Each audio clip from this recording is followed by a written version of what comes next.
And we are back. Second base of Bowman and Burks. How's everybody doing? Once again, it hadn't been a month before we recorded. I know, just like anything. just a little over a week this time, due to some sickness and weather and some other things. Yeah, Yeah, but we we're were here. together Saturday. And just Yeah, didn't yeah. knock Play one some out. Madden, old Madden. You know, I can't afford the $59.99 for a game that's basically obsolete now since the season's over.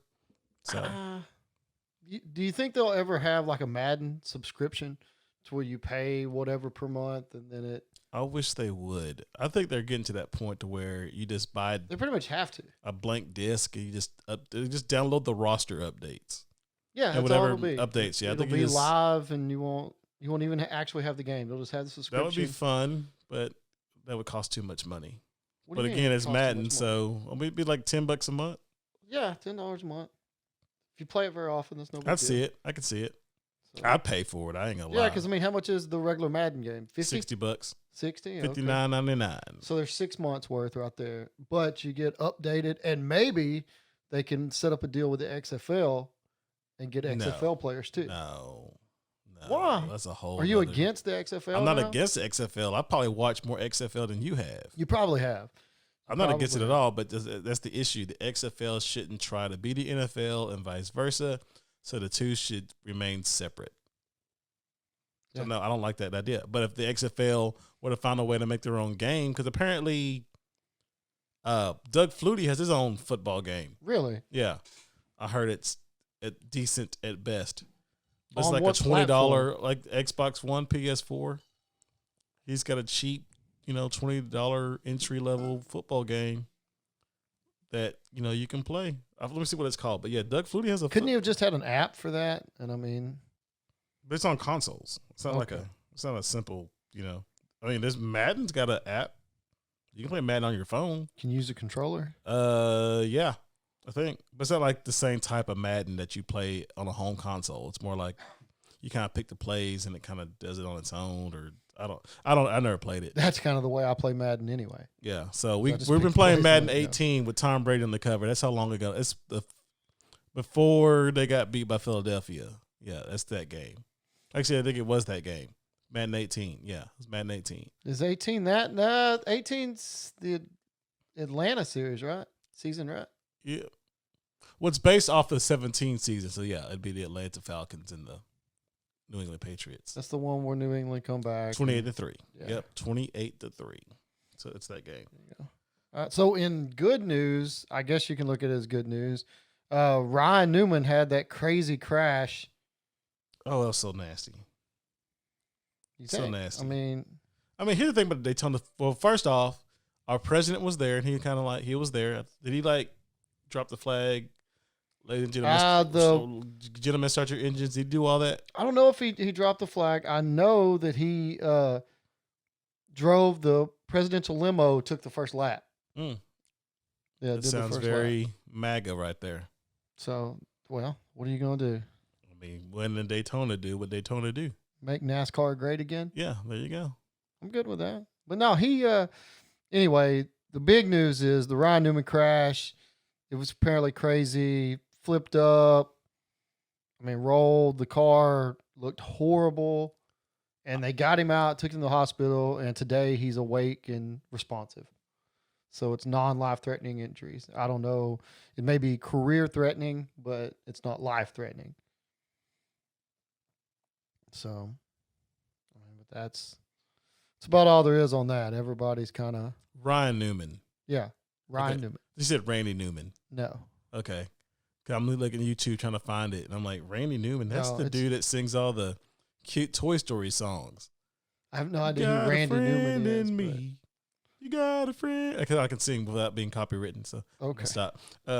Ryan Newman. Yeah, I heard about it. I saw the crash ever so briefly this morning, getting ready for work.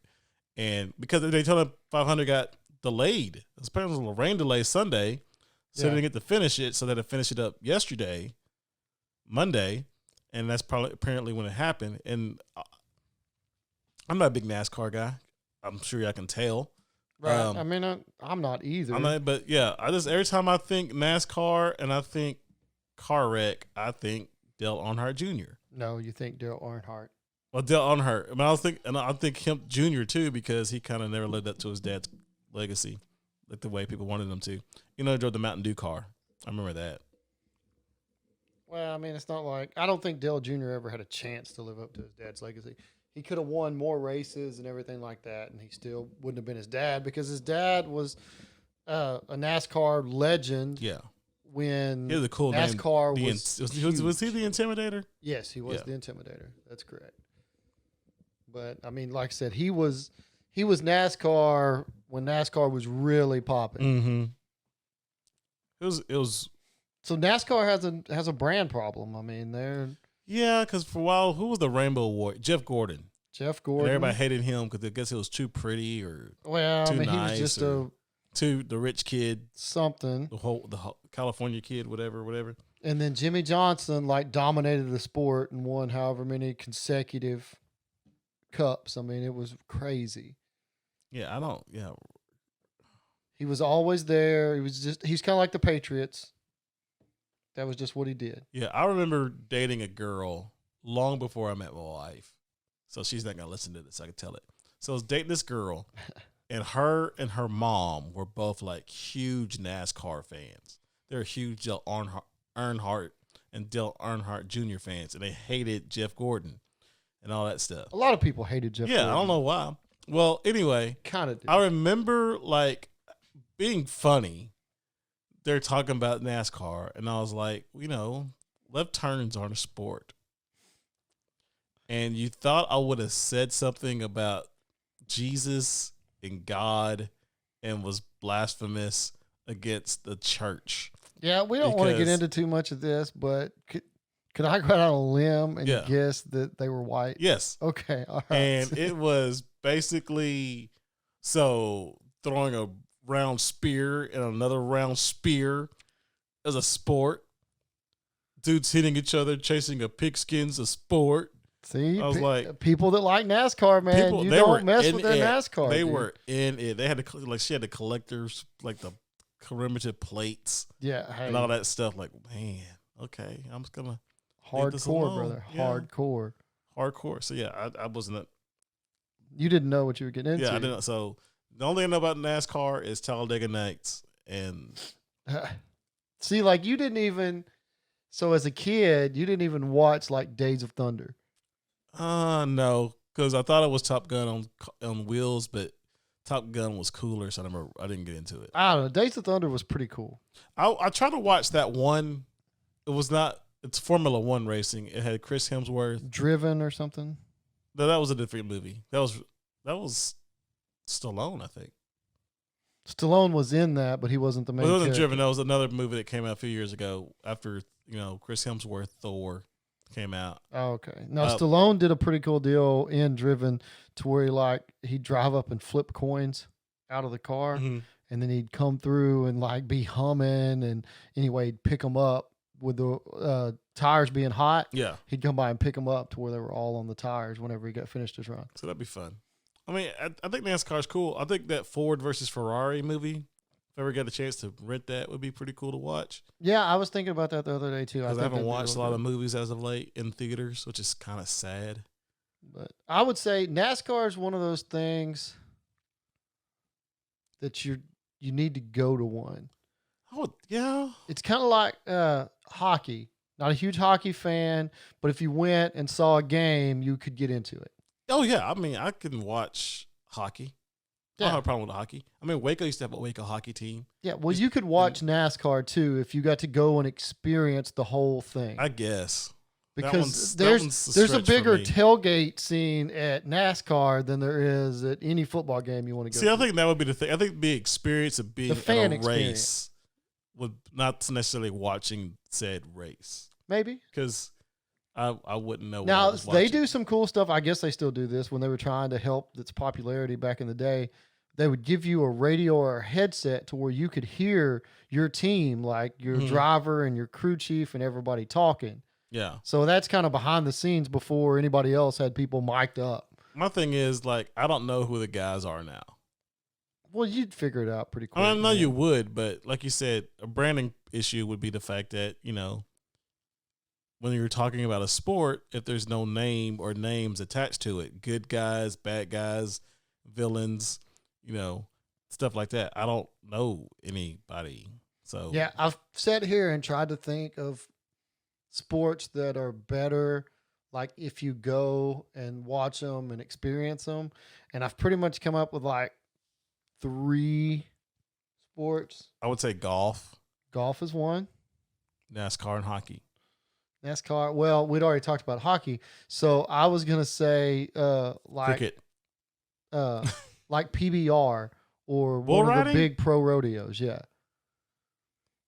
that's something when you're there, it's awesome. You get to check it out. Yeah, I will say but it's- that. I've been to a few rodeos. See again, what I'm saying? To local. where the atmosphere there and what you Yeah. get into builds a lot. I've been to a few local rodeos and been like, why am I here? But then you get into it like, wow, this is. Yeah, if you actually, I don't get it. I don't see how they do it. I I remember. mean, they just hold on tight. no, and no, wait I for get that. buzzer. But I Yeah, remember. real I quick. remember in high school. This is kind of how this is gonna go. Did you ride a bull in high school? Is this where this No, story's no. going? No, but I remember 8 Okay. seconds and that Lane Frost guy. Yeah, and yeah. that being a thing. And I was like, what? And like people did what? Like you ride a bull on purpose? Yeah.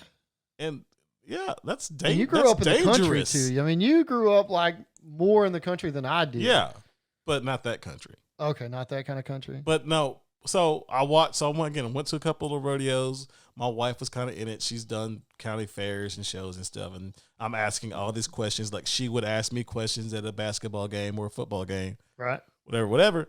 And it's pretty intriguing. And like one dude rode his bull and he got bucked off real fast. And he was really upset. And I was like, what is he so mad about? And my wife's like, we probably paid a bunch of money to enter this contest, bull riding contest. And that was his one shot to place. And he sucked at it. So all of his money went down the drain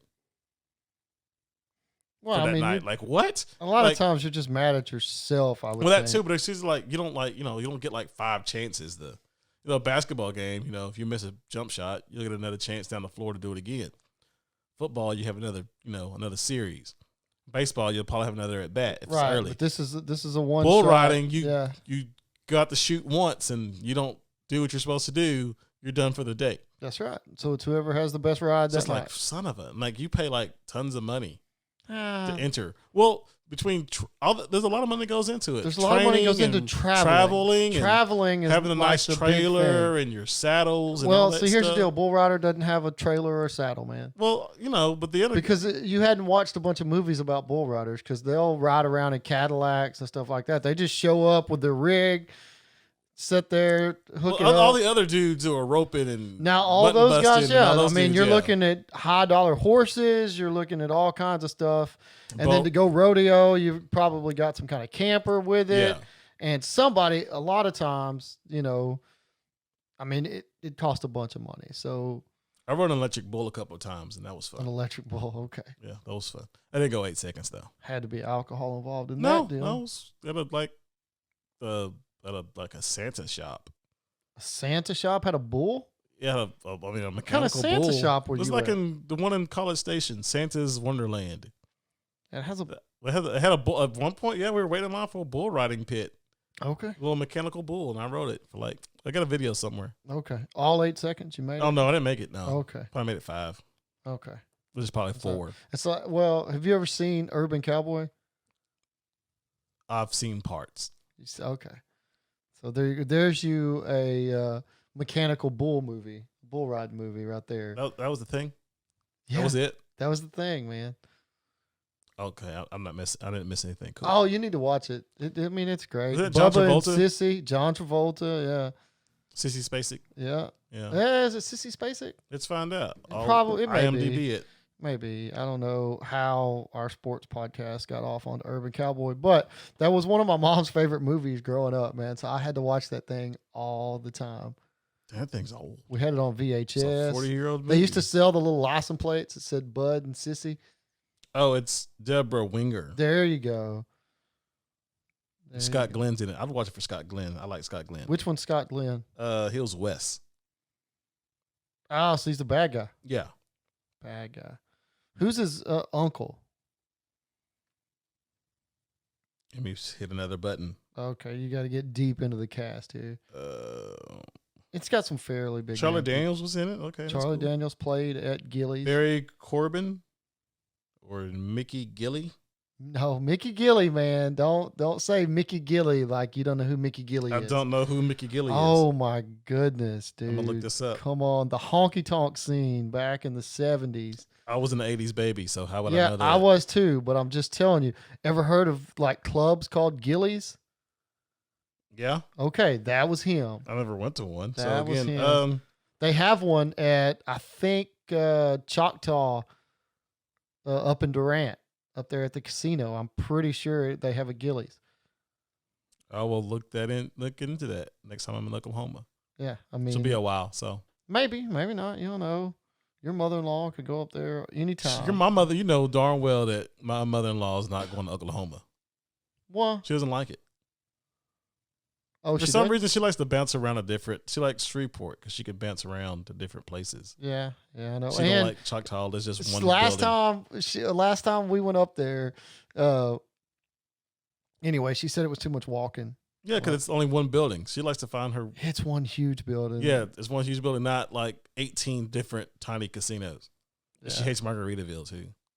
Does she? Yeah, she didn't like it. I don't. Okay. I didn't like Margaritaville. I liked if Margaritaville is, if we're gonna go over there, I still don't know how we got off on this, but anyway, if we're gonna go over and stay in Shreveport, that's where we'll try to stay. Yeah, of course, yeah, but they don't stay. But the reason we'll do that is because there are little River Center malls right there and all the shops, and you can go to everything and walk. That's what we end up doing, or try to do when we're over there. Last time we had to stay at the Horseshoe, but. Either way, I'm gonna look up. It's definitely not because we're going over there gambling and making a bunch of money. It's just something. So that's why I don't go because I lose all my money. I lose $20 and be like, I'm done. Yeah, I'll lose a little more than that. I used to be bad. I know. I've heard stories. Yeah, I've heard stories. Should have called one of those hotlines. But I mean, it's one of those things, man, where when they give you those chips, it's like it's not even money anymore. Yeah, just like it's just it's like going to take your kids to Chuck E. Cheese or whatever. Yeah. Look at tokens. I need more tokens, but no, these tokens cost money. No, they're not. You just cost more tokens. And even if you have a bunch of tokens, it doesn't really matter. It's all the thrill. Yeah. Sometimes with a gambling issue, it's just as much watching them take them away as it is give them to you. Gotta know when to hold them. It's kind of the same feeling. I can't sing that song either because I'm not paying copyright. It's all about the action, man. Yeah, so you got that. So yeah, this episode's already kind of getting there. Yeah. Yeah, kind of. We went NASCAR and bull riding and urban cowboy. Man. Casinos. I mean, there's a lot of stuff when people said, I'm going to listen to this episode, they had no idea. No idea they're going to get into. That's what puts you on, the dial. That's what puts us on the dial. Like, you don't know what's coming up next. Bam! Like, yeah. Yeah, well, it's kind of like, more than bam. I mean, I don't think we're really out there. Bam. Oh, speaking of that, I have a bam moment. Okay. After our last episode, I can say with 90% confidence that Take 5 suck. That's blasphemous. The Hershey candy bar Take 5 is not good. No, it's good. You just it's not good. You're just a hater. It is. I mean, see, I almost thought about it's mediocre. It doesn't have a lot of flavor to it. They found a way to like screw up a pretzel. I mean, what are you? Okay. Next episode, I'm gonna bring Snicker bars and Take 5. Hey, I've had like 4. Oh yeah, bring them in here. And you know what we'll see when you bring them in here? That they can't do math at Take 5. Okay, why can't they do math? Because it's got 5. It's got a number in the name, so they can't do math. That's not it. It's because every other candy bar you get, if you get a king size, it's double the king size. If you get a king size Reese's peanut butter cup, you get 4 cups instead of 2. If you get a king size Kit Kat, it's double the Kit Kats.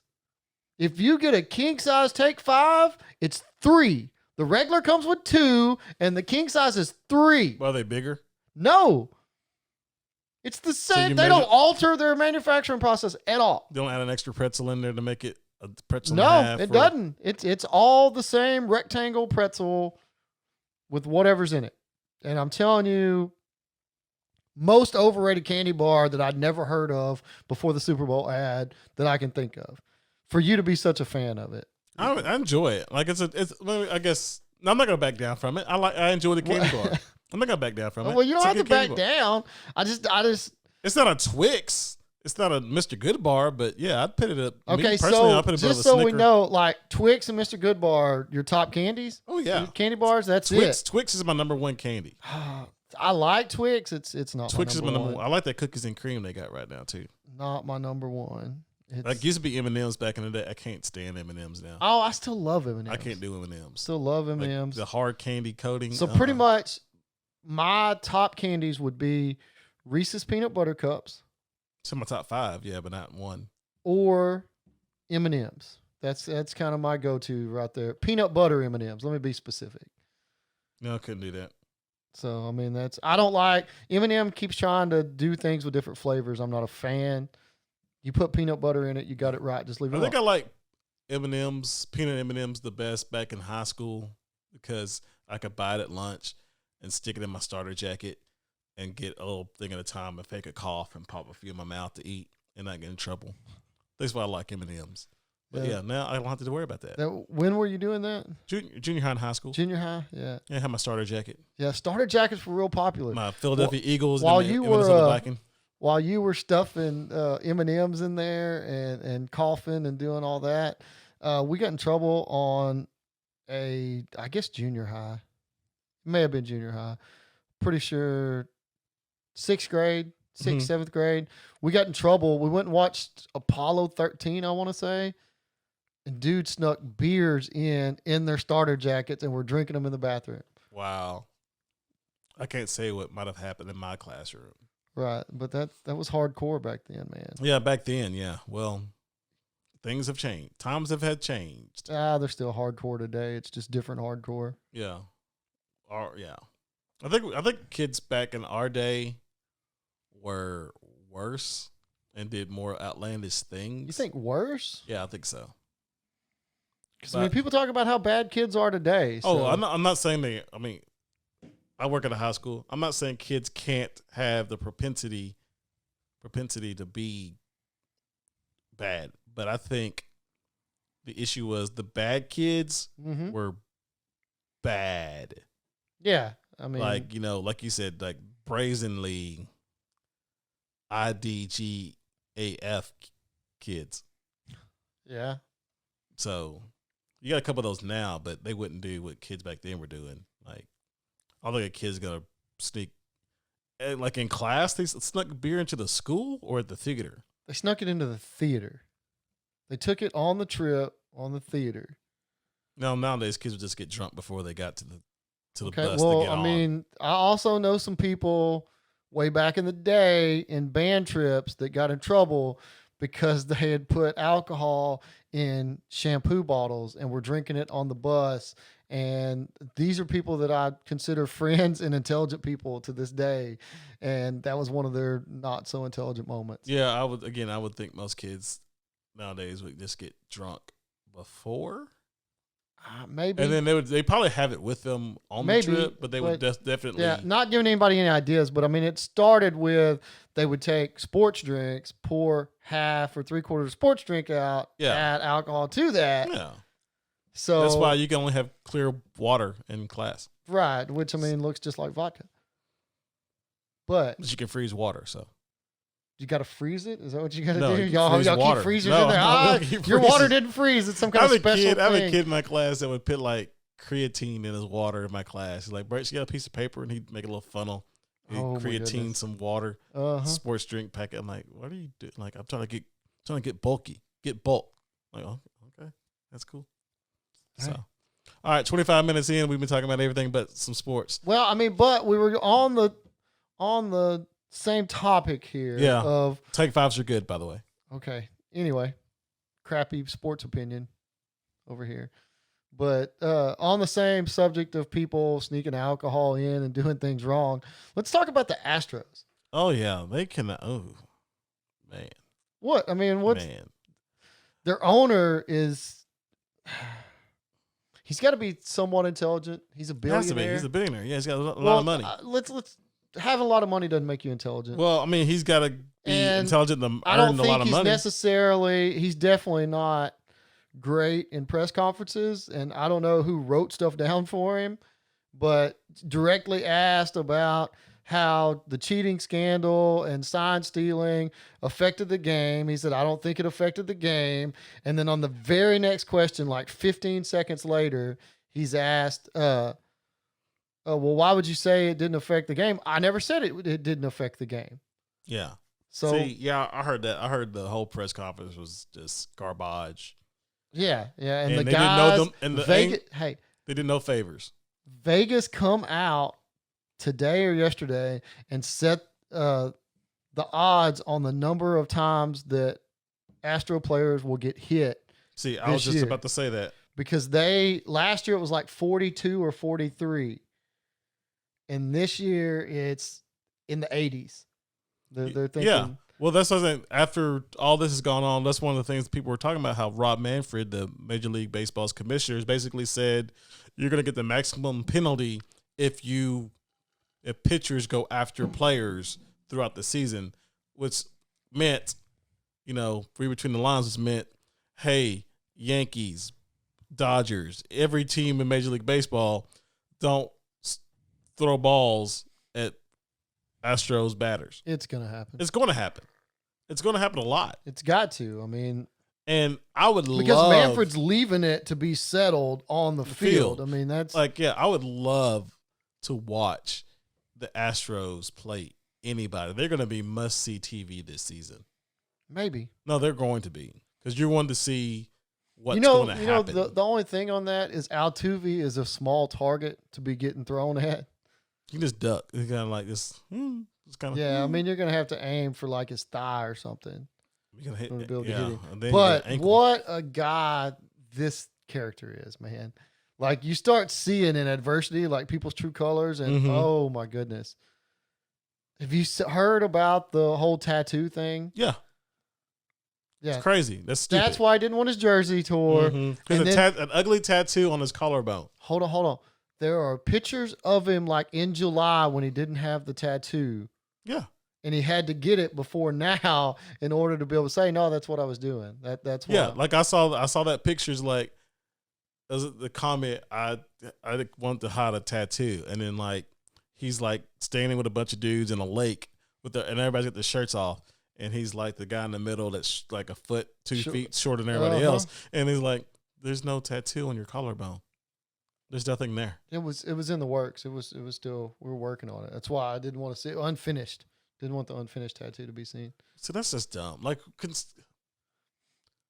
so the theory goes now. Like they've set it up. I mean, they've shown it. I forget who the guy was that put it out there on Twitter, but he had the pictures of him in the game to where earlier in the game he had on an undershirt and under his jersey, and then in the later innings, it shows him without the undershirt on, just on his jersey. Now, the theory on this is that he couldn't feel the buzzer through his undershirt, so he pulled his undershirt off to where he could feel it from his jersey, and then hits the walk-off against Chapman, and instead of, while he's getting mobbed, tries to hold his jersey on, and then runs to the tunnel, puts on his undershirt, and then comes back without his jersey on. I mean, this whole sequence of events is crazy. It's so... Everything's been going on with it is so crazy. Like I said, crazy. But one of the things is, I think it goes so much farther than just the Astros that Manfred doesn't want to punish them just because they were the most successful at using it. You see what I'm saying? Mm-hmm. I mean, I think a bunch of people were doing it.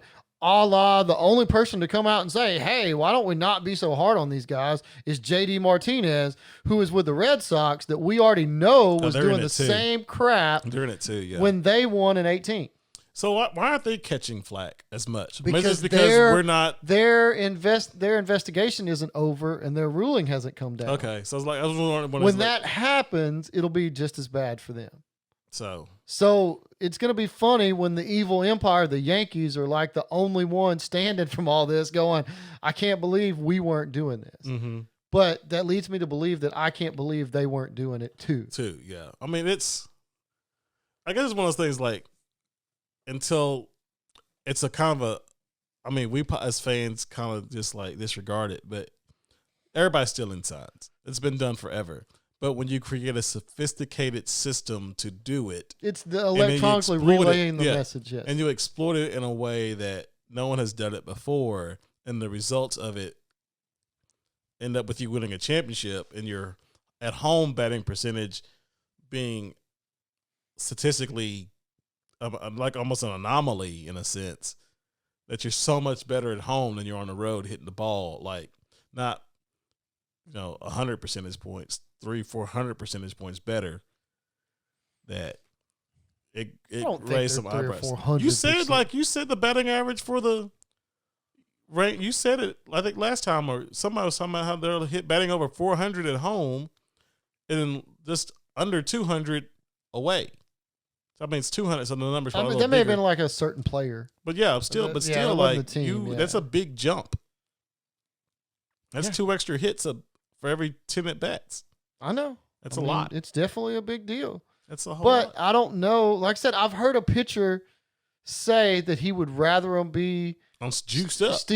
He'd rather him be stealing signs than juiced up. Really? I thought it'd be the other way around. He would rather you know what's coming and him try to make the perfect pitch and you miss than you just be physically advanced to where whatever comes, you have a better opportunity. I heard that same thing, but I've heard the opposite. No, it was that a pitcher would much rather you be juiced than know where the pitch is going to be. No. And all they're doing is what the pitch is. It's not where it's going to be. Location can't be relayed and all that. That's true. So, most people go back to the same thing. Mariano Rivera only threw one pitch. You knew what was coming every time, and it didn't matter. Yeah. So I don't know. Thing, yeah.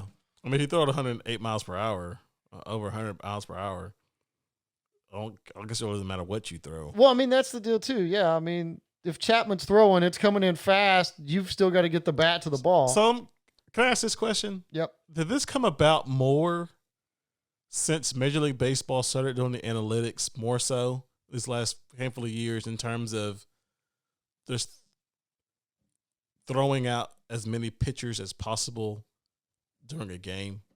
Like, is that a thing? Like, is there a correlation there? I don't think so. The correlation to this came up whenever they started allowing, like, replay booths. I mean, that's where all this come from. Is they were watching the replay camera had a camera shooting at the catcher signs. Yeah. So because of that, this past year they put a delay on it.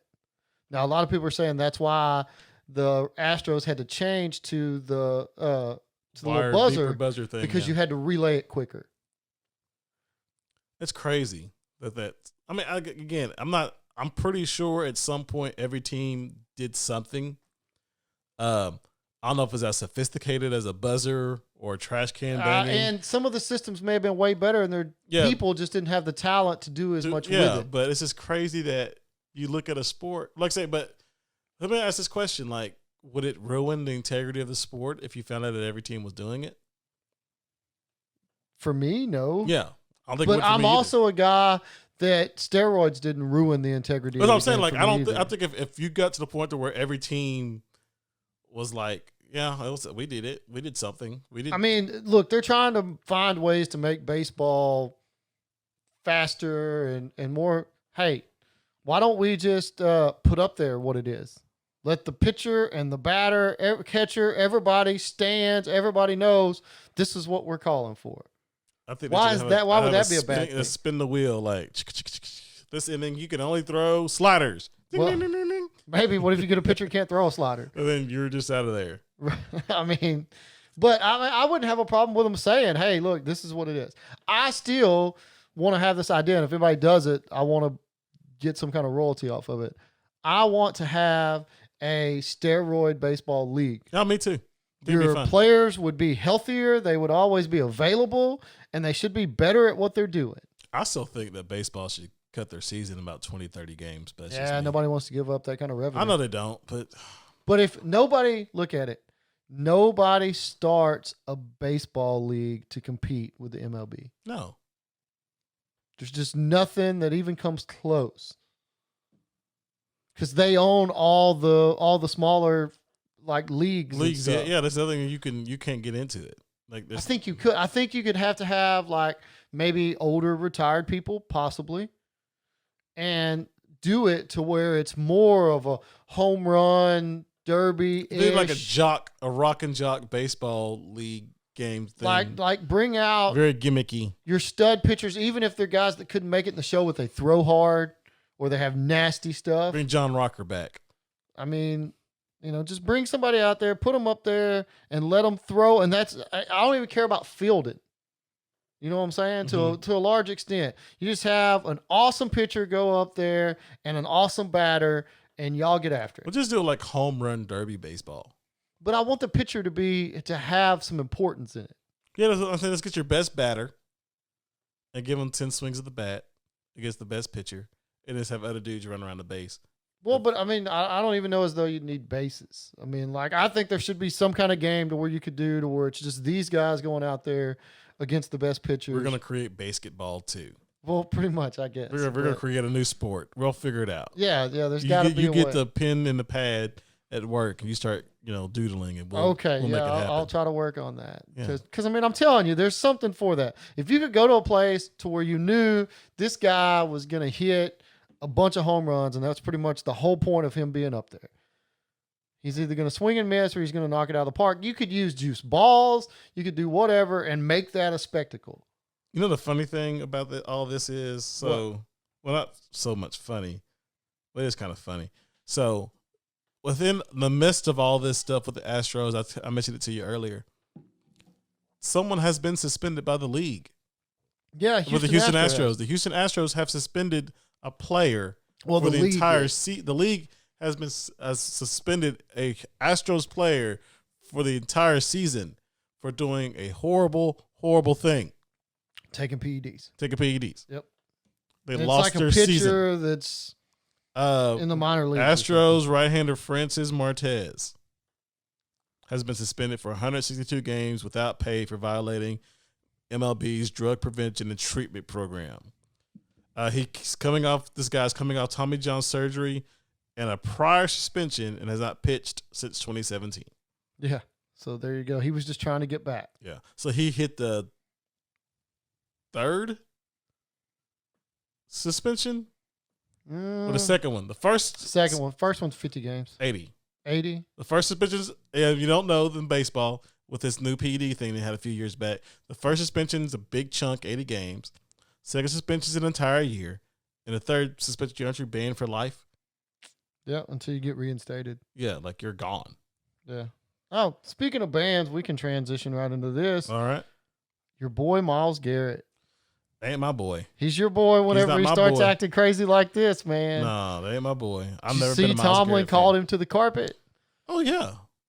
Had to.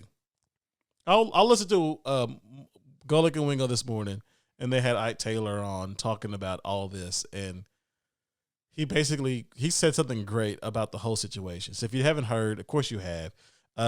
Myles Garrett's been reinstated by the NFL. He may be suspended by a few more games this next season. Probably not. But anyway, and as soon as he got reinstated, he started running his mouth saying, yeah, Mason Rudolph did say a racial slur to me. I think that's one of the reasons he thought he got reinstated, so he thought he had to stay with his narrative. Yeah, so he called me the N-word, and I hit him upside the head. A stupid N-word. I hit him upside the head with a helmet. His helmet? Yeah. Pulled his helmet off. Now, at this point, Mason Rudolph is basically saying, hey, dude, you keep saying that, I'm going to sue you for slander and defaming my character. Yeah. And they don't care. So apparently ESPN did a piece with Myles Garrett about all that happened and this and that. And Tomlin has apparently had enough of it. And he's like, I'm going to talk to Stephen A. Smith on First Take. I'm going to get this taken care of. And Ike Taylor, who used to play for the Steelers, said something great like, what was Tomlin trying to say in the midst of all this? He basically said this.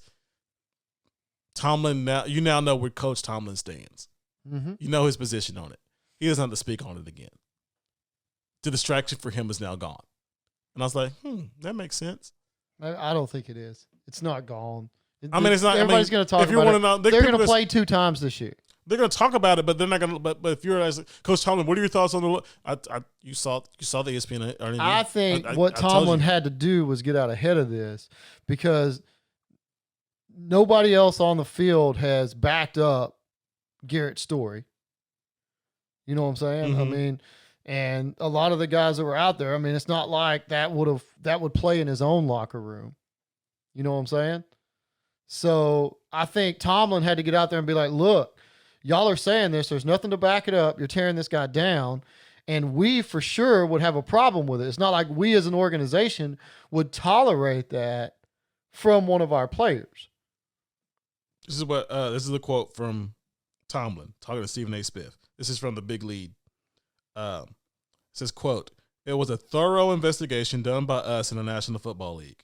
I don't think that this was represented during that piece," Tomlin said. Quote, "Nobody on that field as a member of the Cleveland Browns or the Pittsburgh Steelers corroborated with what was said by Myles Garrett.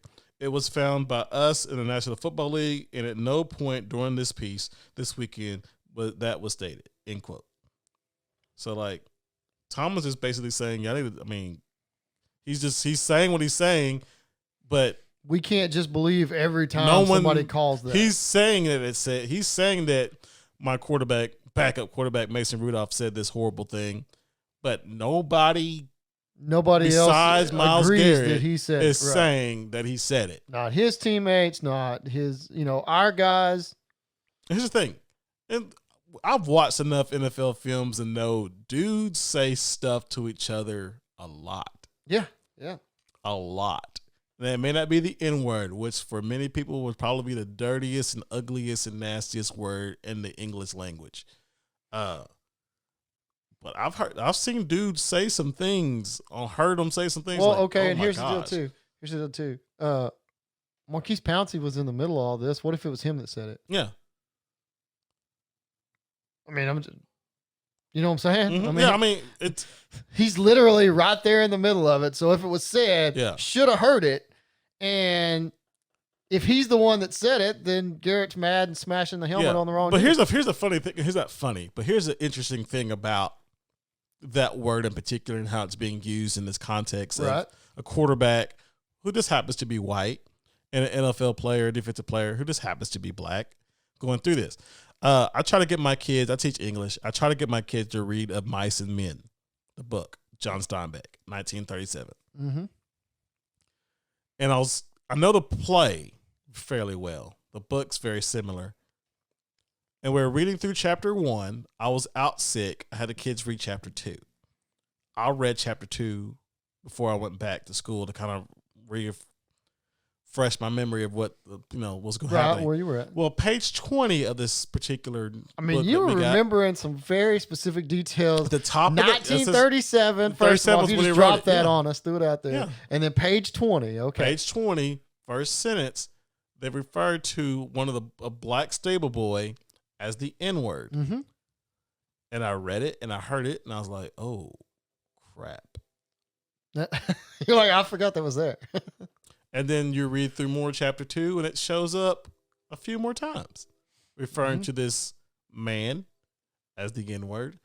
And they also talk about a female as a female dog. And they also use the Lord's name in vain quite a few times and other expletives and things like that. So I'll basically have a discussion with my kids in class discussing words. And the N-word was a big one. And my African-American students, when I told them, like, hey, who read chapter 2? And most of them didn't because I wasn't there. So I was like, so you don't know what's on page 20? Like, no, what's on page 20? And I said the, quote, N-word. I didn't say the actual word. I just said the N-word. And my kids lost it. Oh, no, we ain't reading it. Oh, no. Like, no, wait. I was like, wait. There's a reason why the word was used. I'm not saying it's right. I'm not saying it's good. But again, look at the time period. Look at the context in which the story is being told. Look at all these things.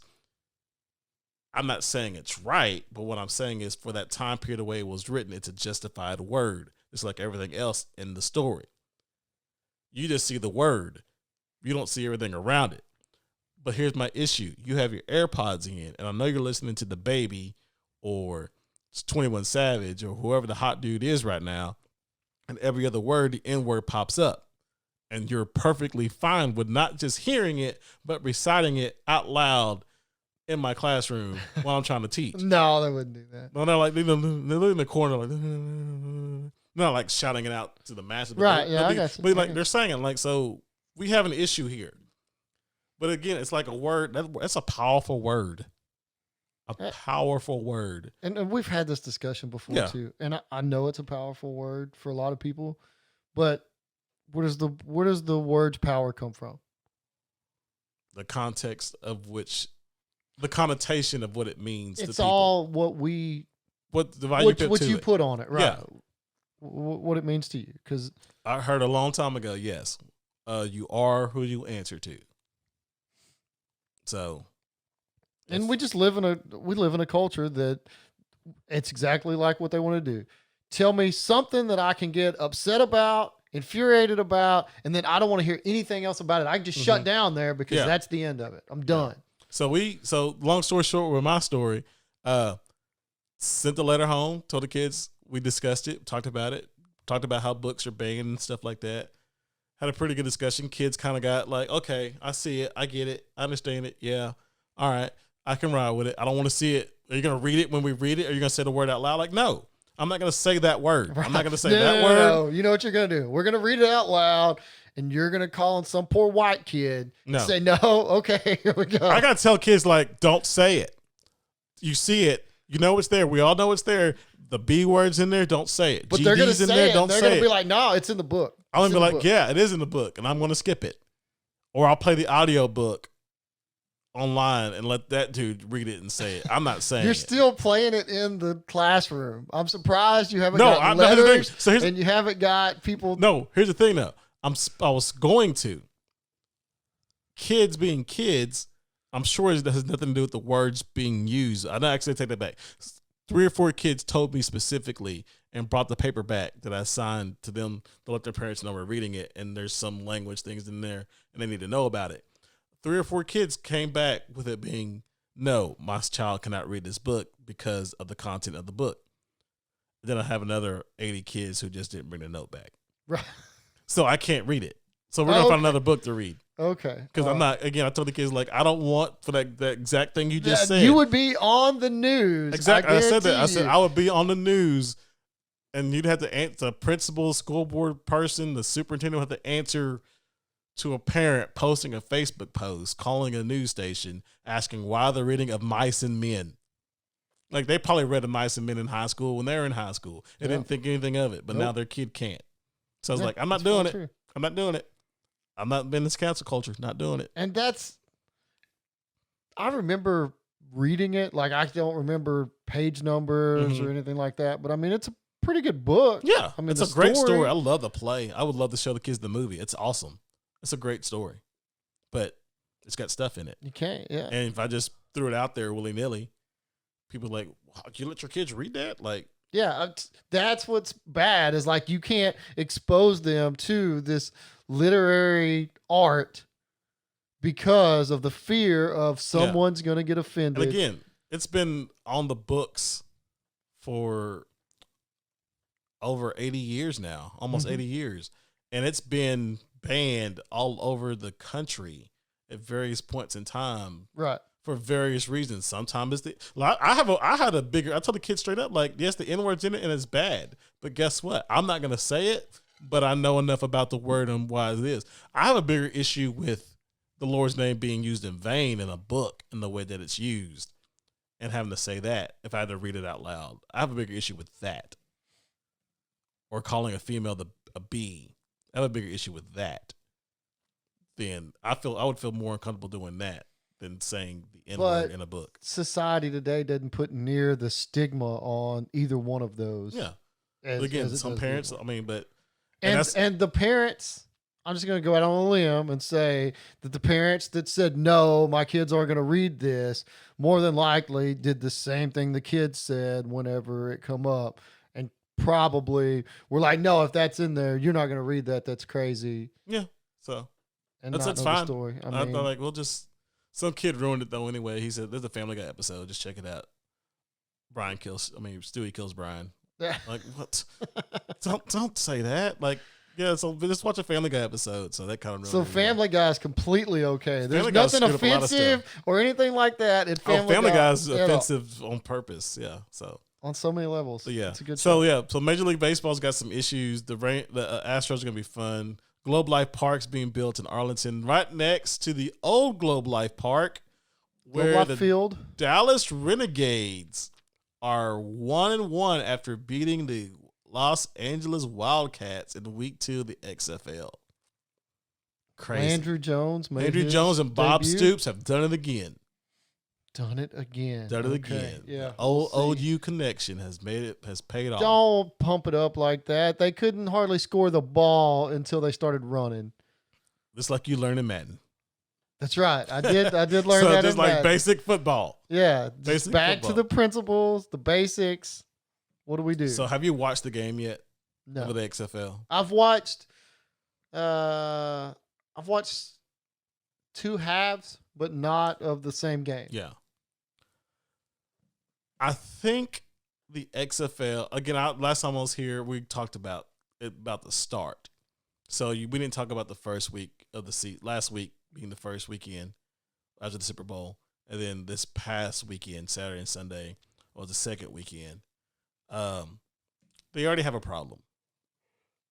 What do you think the problem in my is? opinion, the league already has some issues. Okay. I'm sure they do, but what's your problem?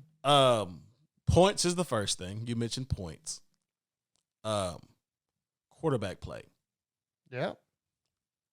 I watched the 2-0, and I'm a Defenders fan. I'm going to be a DC Defenders fan. Pep Hamilton, who was at Michigan a few years back. Cardell Jones, still undefeated as a college professional player. He's 2-0 right now with the XFL. Hold on. As a starter. What team is this? The DC Defenders. Okay. The Washington DC Defenders. They beat the New York Guardians like 21-0. All right. And guess who the quarterback for the Guardians was? Who? I don't remember. Matt McGowan. Okay. I remember Matt. Yeah. Remember him going 4 for 12 in the first half? No. Here's the thing. So here's the thing about the XFL. If you haven't, it's got some great things going for it. So again, you get the camera on the sideline. As soon as you run off the sideline, there's someone on the sideline ready to interview you. Right. Hey, what's going on? Live. You Hey. suck. Yeah. So no. And last week, the guy dropped the F-bomb talking about some stuff, and he's like, "Yeah, I was doing this. I was doing my effing job," and like. It's live, and there was no delay. That was the first week. They couldn't That was the clear. first week. Yeah, that was the first Yeah. week. Yeah. So this past week, again, DC Defenders playing the New York Guardians, and they can't get it going. The Guardians cannot get it going. Yeah, because they didn't do good the first week either. No, they didn't do all that great. They won the game, though, but they didn't do that great. Right. They gave up a bunch of yards defensively. Anyway, at halftime, Mike McGloin against like 4 for 12 for like 44 yards and 2 picks. And they go to the sideline, and the sideline reporter is like, "Hey, Matt, what do you think we got to do in the second half? What adjustments do you think you need to make?" And the dude on live TV says this: "We need to throw out our entire game plan and come up with a brand new, entirely different game plan. Our game plan sucks." You can't argue with that. I mean, you can't necessarily argue with it because, like, he was by himself. Like, the team wouldn't talk to him and nothing like that. Like, he was kind of like ostracized, right? Either to himself or someone else. And he's like, "What should you do the second half to make adjustments? Throw out the playbook and try again completely." And like in the locker room, it's only 10-minute halftime, and like he's still in there talking about, "Yeah, just scrap the entire playbook and start over from the scratch because this sucks and we don't know what we're doing with this." And at one point, it was forget the guy's name. Gosh, he was with the New York Giants, McBride. He was the offensive coordinator with the Giants for a while. McBride? I want to make sure I get his name right. Yeah, don't screw up his name. Guardians. But anyway, what did he say while you're looking up his name? Tell me what he said. He basically said, not on live TV, but they come out at the halftime, and the coach basically takes him to the side. Is like, "Hey, you can't say this crap in the locker room in front of our guys. Hey, you can't talk about the game plan and how the packages I've installed for this week. You can't say that in front of these guys. You can't do that. You need to quit sucking and play the game like I expect you to play it. So, like, the coach basically said personally to the quarterback, my game plan's fine. You suck. Right. You fix it. Yeah, you're not doing what I need you to do. You're not executing my playbook. Yeah. I'm as good as you. Okay. Kevin Gilbride. Don't have that. McBride. Gilbride. No Bride was in it. Kevin Gilbride. He's the head coach. But man, they are. It's interesting, but yeah, quarterback play is okay, but like just okay. Cardell Jones was the first quarterback to throw for over 300 yards. Yeah, they need names. They need name recognition. That's the issue. Yes, they do. Look, here's the deal. They need name recognition. It's just gonna take a little while for everything to get clicking, man. Oh yeah, I know. It just is, and I don't know, man. You're not gonna have. They want explosive offenses. That's what they want. Yeah. Guess what? That's what Dallas was trying to do. They were trying to throw the ball. Like I said, he had 300 and something yards. It didn't do him a bit of good. It's just like our Madden football games. I could triple you in yardage. It doesn't matter if you have more points at the end. So when Dallas went back to running the football was when they scored, because they hadn't scored a touchdown all year. Yeah. And the issue, so that's the first issue, is like they need names. So all they know, defensive coordinators know, all I got to do is put a little pressure on the passer and drop everybody back into coverage because everybody wants to throw the ball. Yeah. And so the first thing is quarterback. They need names like he hate me. He hate me. No, they don't need that. No, they don't. They need a name that you could recognize. They need some names. But I think Cardell Jones is one of those dudes. Kinda. I think quarterbacks like him and other dudes, like they try, like Eli Rogers was the guy they mentioned Saturday. Apparently his mom passed away. His grandmother passed away. I think it was his mom. No, it was his mom. Wide receiver for the DC Defenders. His mom passed away. The game and his mom's funeral were the same day. And he played football. Yep. He said he'd go home and see his family, that this is what his mom, they had a great relationship. Yeah. Had a relationship that, this is what he would have done. You got dudes, you got dudes who had 3 ACL tears in his career, trying to play football again. Yeah. There's stories left and right about this these is a chance, and if you don't play, you don't get paid. Yeah, I saw a funny tweet that the XFL put out. They're like, hey, week 2, we just paid all of our players this week. I think the league is going to be fine. I think the issue they're going to run into, again, is name recognition, trying to find, get enough points on the board to make it entertaining. Who's the quarterback from Houston? PJ, I have not looked. Walker, Tucker, something like that. I have not looked at them yet. I have not seen the Houston play. He's probably top 1 or 2 quarterbacks in the league. He's got a little Patrick Mahomes in him. I want to say it's PJ Walker. So, looking at Yahoo Sports, they've ranked every XFL quarterback after 2 weeks. Mm-hmm. This was written by Ian Harteritz. All right. Cardell Jones is number 1. PJ Walker from Houston's 2. Yep. It says here, biggest strength, offensive scheme is a perfect fit.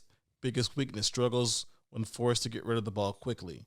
In most telling stat, he has the league best 108.5 QB rating. Yeah, he's more of a run around, make something happen type of guy. Jordan Tamaya. Yeah. He's for Battlehawks, St. Louis. Josh Johnson. Wow, he's in this. Okay. Mm-hmm. He's with the LA Wildcats.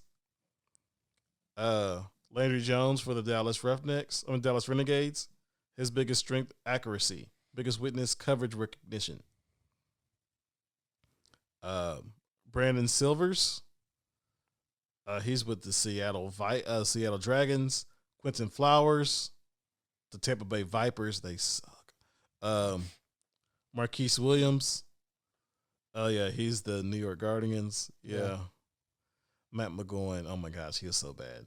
Aaron Murray he's also with the Vipers. Aaron Murray had a good college career with Georgia. Yeah, but he's not doing too hot in the XFL. Matt McGowan.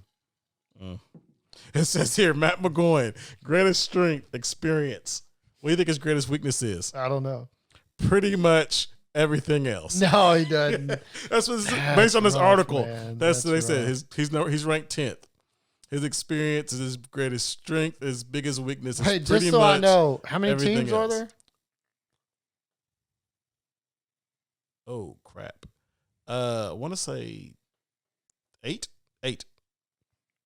There's 8 teams, and he's ranked the 10th best quarterback. Yeah, so he like his backups ranked above him. I think these dudes have played so far. Like, well, I know like there's 2, for example. So there's 2 Tampa Bay Viper quarterbacks. There should be 2 Dallas quarterbacks because the one from the first week, Jones didn't play the first week. Landry Jones didn't play the first week. He was hurt. Yeah. So that's why I was wondering. He's the 10th best quarterback. Man, yeah. It's pretty funny. I could see your boy Johnny Football getting a shot. Why are all these A&M dudes my boy? Well, I mean, they're just all your boy. Okay. You're a big Johnny fan. Oh, I was a somewhat Johnny fan of college. Here's some news for you. In a finding, the medical board has come up and said in Ohio, they ruled that being a Bengals and Browns fan is not a medical reason to qualify for medicinal marijuana. Wow. But they took it to them, and they almost got it, but they didn't approve it. Wow. That's funny. That sucks, man. That's funny. Just look at how bad. I mean, and the Cavaliers are getting rid of their basketball coach. He wants to leave bad. Yeah, I would so bad he wants to leave. He's like, I left Michigan for this. Yeah, he's like, I was doing things in college. Boehm, whatever his name is. Boehm, yeah. I left Michigan. Yeah. No, it's not. It's Belima or something. Beeline. Yeah. Sure. Okay. I left Michigan for this. Yeah. Yeah. Anyway. So let's talk about that real quick because before I get my wife dinner because she's like, "Where are you at?" The All-Star game, NBA All-Star game weekend, NBA All-Star weekend. Apparently, it's a pretty fun weekend. Okay, hands down, I'm just gonna put it out there: the best quarter of freakishly athletic, awesome defense I've ever seen from NBA players. In an All-Star game. Period. Oh, okay. Not All-Star game. Wow. Okay. Finals, Game 7, whatever you want to call it. That level of defense, I am not kidding, dude. You need to go back and watch the fourth quarter. Like, there was $100,000 up for grabs in the third quarter. Mm-hmm. They tied 41-41. So then they went from whatever their score was. I think Team Giannis was up like 3 or 4 points. Oh, no. They were up like 3 or 4, something like that. And then they played to 156 total score. Yeah. 156 or 157. 157. Yeah. So that's the fourth quarter is you have to play to 157 from where you're at. Yeah. And man, people locked in, personal defenders, it was so crazy. There's a block that Giannis did on LeBron on the glass that was better than his chase down block in the finals. No way. Better. Go look it up. I'll find it. You've got to see the highlights, man. I'm telling you, most intensive defense I've ever seen from NBA athletes. So what you did, if you didn't know this already, because again, I had to look this up because a kid brought this to my attention. What the league decided to do this year, Adam Silver, and apparently he caught some flack for it before the All-Star weekend, and now he's like the greatest. The players bought in, man. Yeah, he's like the greatest commissioner ever, and Rob Manfred sucks. I kind of think that maybe the players had some other stuff riding on this. I don't know what it is, but it wouldn't surprise me if there wasn't some side stuff. Yeah. For how hard they were playing, and I mean for real. Yeah. So the idea was every quarter you would play by quarter, and then the winning team, Giannis, team LeBron, whoever won the quarter, whoever scored the most points per quarter would win $100,000 for a charity of their choice. So I'm team Giannis, Bowman's team LeBron. First quarter, I score 52 points. He scores 48 points. I won the first quarter. Second quarter, scores reset back to 0. See, now I didn't think they started that till the third quarter. No, they did it every quarter. And then they just added the points up. But every quarter, you're just trying to score who scored the most points per quarter. Now, hold on. Now, look that up. Look that up and verify the scoring and how it goes. Because it was my understanding the third quarter was that way, and they tied. So that rolled over to the fourth quarter. And the fourth quarter, when these guys were playing, it was for $400,000 to one charity and $100,000 to the other. Let me see. Scoring, not scores. See, the way I read it was the way I explained it. Because I think the first half wasn't that way. I think they rescored. From what I was okay, so the 2020. This is on Bleacher Report. I just want to see the article, dude. This was on Bleacher Report on January 30th. New All-Star scoring. Says here by Joseph Tucker. Again, Bleacher Report. Rather than rolling the points over like a normal game, scores after each of the first 3 quarters will reset. The winner of the respective quarter will receive $100,000 to be donated to the charity of its choice. The winning team will receive another $200,000 to be donated to charity. Okay. So, I mean, it may have been different. So they said in the fourth quarter, what they did was heading into the fourth quarter, the team's points to the first 3 quarters are then combined, which helps set up the final set up the final target score, a new tweak for 2020. The final target score is 24 points added to the point total for the team with the lead. So the way they explain it is this: if in 3 quarters you scored the score after 3 quarters is 95 to 100, the target score would be 124. Right. Because the leading team would have 100 points, add 24 points to it. Yeah. So the losing team at that point would have to score more points than the winning team to overcome. Right. Yeah. So, and the clock will be turned off to guarantee a team hits the final target score, thus ensuring, this is funny, ensuring that the 2020 All-Star Game will conclude with a game-winning shot. Except it kind of happened. It totally happened. What are you talking about? But I think they wanted the final shot like somebody like hitting a 3-pointer to win the game. Well, it won't end with a defensive stand. Yeah. So that's what they're saying. So there has to be a shot. So how did the game end? That's what I'm saying. But how did the game end? A free throw. Yeah. The first time ever. Shot. Yeah. I'm not saying, but like it's a free throw. Like no one's on Not only that, he got 2 free throws. He missed the first one. Yeah. So he says on purpose. I don't necessarily. I'm gonna check the highlights. Apparently, yeah, I saw that. And I was I'm telling you, just for the defense. Between that and the NBA, I don't know the rising star thing. Yeah, I don't know. Well, the NBA versus the world, rookies versus the world. I was hoping Luka had a little bit bigger hand in this game, but it was pretty much all the All-Star starters for LeBron's team, minus Luka, add Chris Paul. It's kind of the team. I saw him out there. He just like got a rebound or two, and he just kind of threw it around. Whoever dribbled the ball down the court, threw it to somebody, and they shot it. Yeah, I mean, I think LeBron kind of, and that's why I didn't watch it. Because the first quarter, like I told you, we talked to you and your wife. Hey. First quarter, like I watched it and like literally, dudes were taking off from the ticket. Dudes would start in a high sprint from the 3-point line, drop to the basket, and every defender would be like, "Oh, okay, you're going to do this. That's cool. Yeah, I'm gonna watch you do it." They saved themselves because because apparently the fourth quarter was awesome. I'm telling you, the intensity was there. Who was it? Kyle Lowry took 2 or 3 charges. Yeah. One of which was LeBron, full speed, coast to coast, in the lane. He took the charge in the All-Star game. Trucked in the All-Star game. The other one was on what would have been the game-winning shot from Harden. Leaned into him and pushed off. He flopped. Harden looked at him on the ground, went to shoot the 3, and the ref blew a late whistle for the charge there.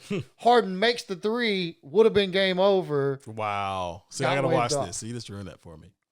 So I'll watch it. I'm just telling you, man. I'll watch that. I'll watch the slam dunk contest again because I didn't watch the other dude dunk. I just heard about Aaron Gordon getting ripped off. And, yeah, people were upset about it. And apparently there's like a quasi-conspiracy about how the dunk scores were set up because someone said something stupid and how, they should have been that many nines given to as a score. Like, so y'all like you're like colluding. Was it colluding? Yeah, colluding to pick a winner before they even do it. Like, it's a set number 9 and a set number 10 you have to give. Like, what are y'all doing? Yeah, that's it's like Major League Baseball all over again. Well, I mean, wasn't that a deal to where Dwayne Wade and Kenny Smith had to get to Dwayne Wade's Spades tournament? I don't know, probably. I heard that. I'm sure that's true too. That they had to go, and Kenny's like, they won't let me in if I don't get there, and he's like, no, I got you. We'll be out of here in time. Yeah. And so I'll watch that again. So I didn't know. Apparently, there was a skills competition. Who won the 3-point contest?